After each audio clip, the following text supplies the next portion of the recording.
సింగరేణి టెండర్ల అవినీతి ప్రభుత్వ పెద్దలే బయటపెట్టారని నైనికోల్ బ్లాక్ టెండర్ల అవకతవకలపై విచారణ జరగాల్సిందే అన్నారు తెలంగాణ బీజేపీ చీఫ్ రామచంద్రరావు. రాష్ట్రం కోరితే సిబిఐ విచారణకు కేంద్రం సిద్ధంగా ఉందని 2014 నుంచి ఇప్పటి వరకు సింగరేణి అక్రమాలపై సిబిఐ దర్యాప్తు జరగాలన్నారు రామచంద్రరావు.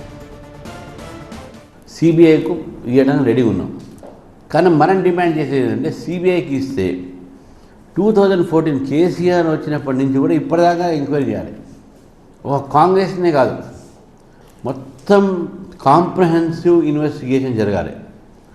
కాంప్రహెన్సివ్ ఇన్వెస్టిగేషన్ అంటే 2014 నుంచి టీఆర్ఎస్ పార్టీలో జరిగినప్పుడు అవకతవకలు ఉన్నాయో దాని దగ్గర నుంచి ఇప్పుడు రేవంత్ రెడ్డి గారి ప్రభుత్వంలో వీళ్ళ మంత్రుల మధ్యన ఉన్న విభేదాలు అన్నీ బయటపడ్డాయి. కాబట్టి అప్పటిదాకా సిబిఐ దాని మీద ఎంక్వైరీ చేయాలి. తెలంగాణ ప్రజలకు వాస్తవం తెలవాలి. అక్కడో కుటుంబం దున్నుకున్నది, ఇక్కడో నేతలు దున్నుకుంటున్నారు. అక్కడో ఒకటే కుటుంబంలో 4 పంచుకున్నారు. పాపం కవితకు తక్కువ వచ్చింది కాబట్టి ఆమె నాకు తక్కువ వచ్చింది గొడవ చేస్తుంది. కానీ ఇప్పుడు ఇక్కడ కూడా ఎవరికో తక్కువ వచ్చింది, వీళ్ళు గొడవ చేస్తున్నారు. అన్నిట్లోనే వీళ్ళకు సంబంధించిన ఈ దందాలు.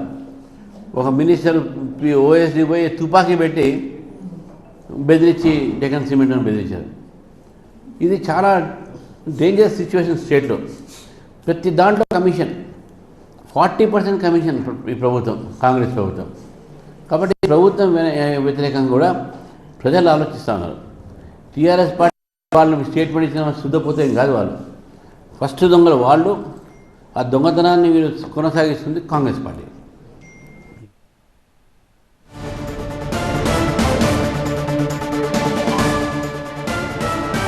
దావోస్ పెట్టుబడులపై సీఎం రేవంత్ శ్వేతపత్రం విడుదల చేయాలని డిమాండ్ చేశారు రామచంద్రరావు. దావోస్ పర్యటనల పెట్టుబడులు ఎక్కడ పెట్టారో, ఎంతమందికి ఉద్యోగాలు వచ్చాయో చెప్పాలన్నారు. తెలంగాణకు పెట్టుబడులు తేవటంలో కాంగ్రెస్ బీఆర్ఎస్ ఫెయిల్ అయ్యాయని అన్నారు రామచంద్రరావు.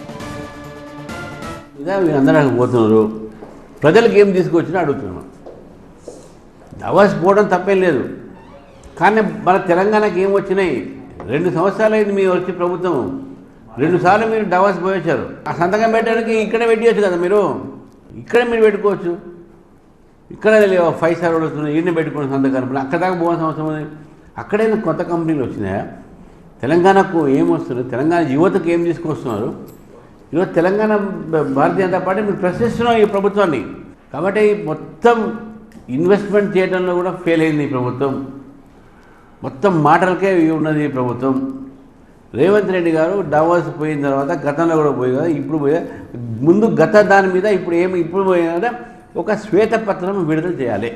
ఎన్ని కంపెనీస్ వచ్చినాయి, ఎక్కడ లొకేట్ అయినాయి, ఎంతమందికి ఉద్యోగాలు వచ్చారు, ఎంత ఇన్వెస్ట్మెంట్ అయింది, ఈ 4 పాయింట్లు భారతీయ జనతా పార్టీ ప్రభుత్వాన్ని మనం అడుగుతున్నాం.